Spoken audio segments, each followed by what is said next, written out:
Għatfadal x'nistgħu nagħmlu flimkien.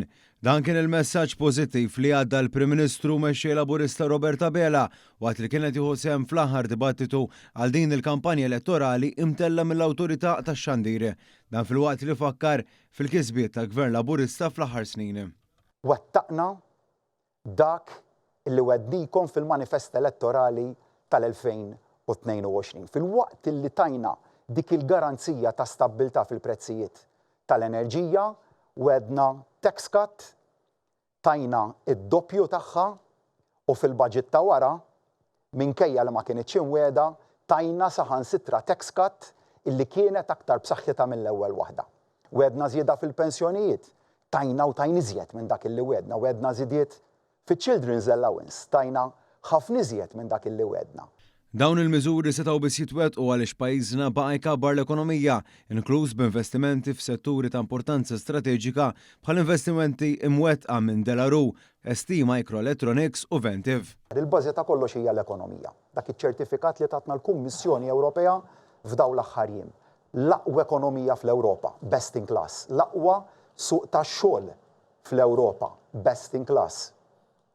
L-iktar pajjiż illi qed juri b'serjetà illi għandu l-kompetenza fuq il-finanzi tiegħu. L-iktar pajjiż li għandu kredibilità fuq l-immaniġjar tal-ekonomija tiegħu għax anke s-sena d-dieħla jtuna ċertifikat b'saħħtu mill-aktar il-Kummissjoni. Dr. Abela nnota kif dan kollu se jkompli jservi ta' pedament sod biex jekk jingħata l-fiduċja l-Partiti Laburista ikun jista' jwettaq il-miżuri li qed jippreżenta intiżi biex jagħmlu l-ħajja eħfef, isbaħ u aħjar. Għalhekk huwa manifest studjat għax huwa mwielet minn nies, huwa costed, huwa fattibbli, għandna l-kredibilità illi wettquh u għalhekk illi rridu ngħinuk saħansitra sa minn qabel it-twelid. Iċ-child bonus se nkunu qegħdin inżiduh b'5 darbiet, 5,000 euro.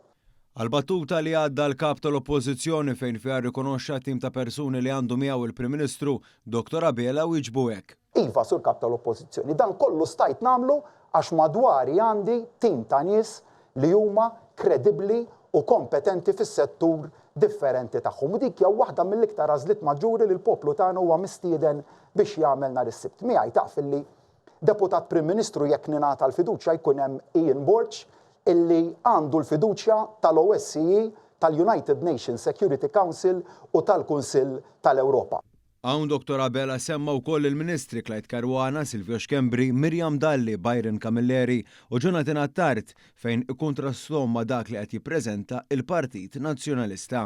Għalhekk min huma tan-naħa l-oħra min jistgħu jkunu l-Ministri minn nhar it-tnejn illi ġej baħ.